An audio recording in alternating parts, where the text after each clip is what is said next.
The Last Supper, a story of betrayal and love.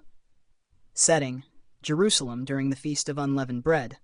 The streets are filled with pilgrims celebrating Passover, but within an upper room, a somber yet sacred moment unfolds. 1. Preparing for the meal. The disciples gathered around Jesus as he gave instructions for the Passover meal. "Go into the city," Jesus told Peter and John, "and you will meet a man carrying a jar of water. Follow him to the house he enters.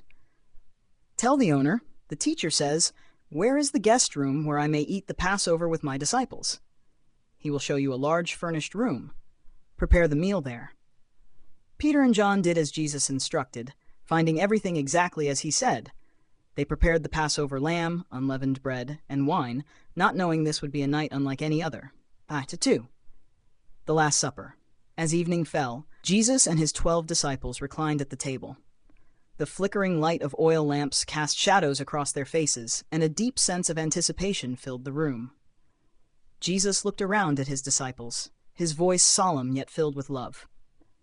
"I have eagerly desired to eat this Passover with you before I suffer," he said. "For I tell you, I will not eat it again until it finds fulfillment in the kingdom of God." He took a cup, gave thanks, and said, "Take this and divide it among yourselves. For I tell you, I will not drink again from the fruit of the vine until the kingdom of God comes." 3. The New Covenant.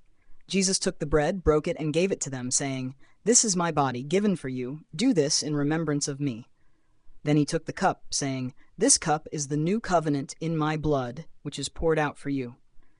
The disciples ate and drank, their hearts heavy with the weight of his words.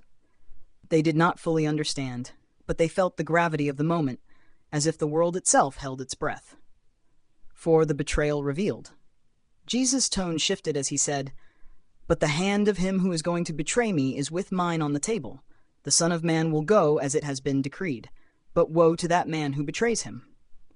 The disciples were stunned. They began to question one another and themselves. "Is it I, Lord?" each asked, unable to fathom such a betrayal. Judas Iscariot sat silently, his heart heavy with guilt.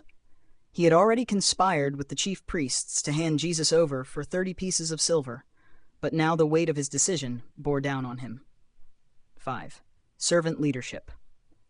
As the disciples argued about who among them was the greatest, Jesus interrupted their quarrel with a profound lesson.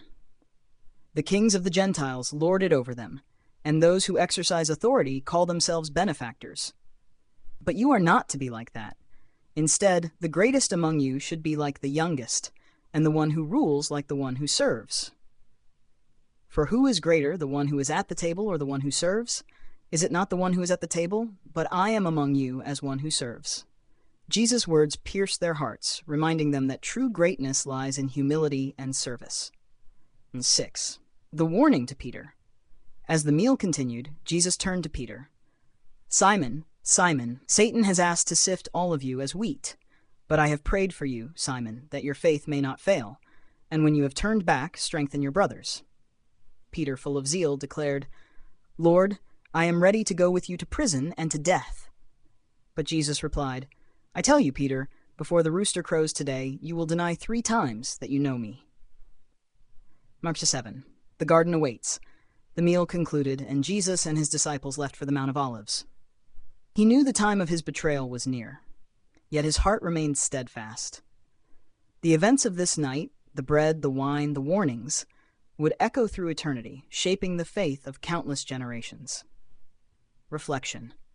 Luke 22 reminds us of Jesus' sacrificial love, his call to servant leadership, and the importance of humility and faithfulness.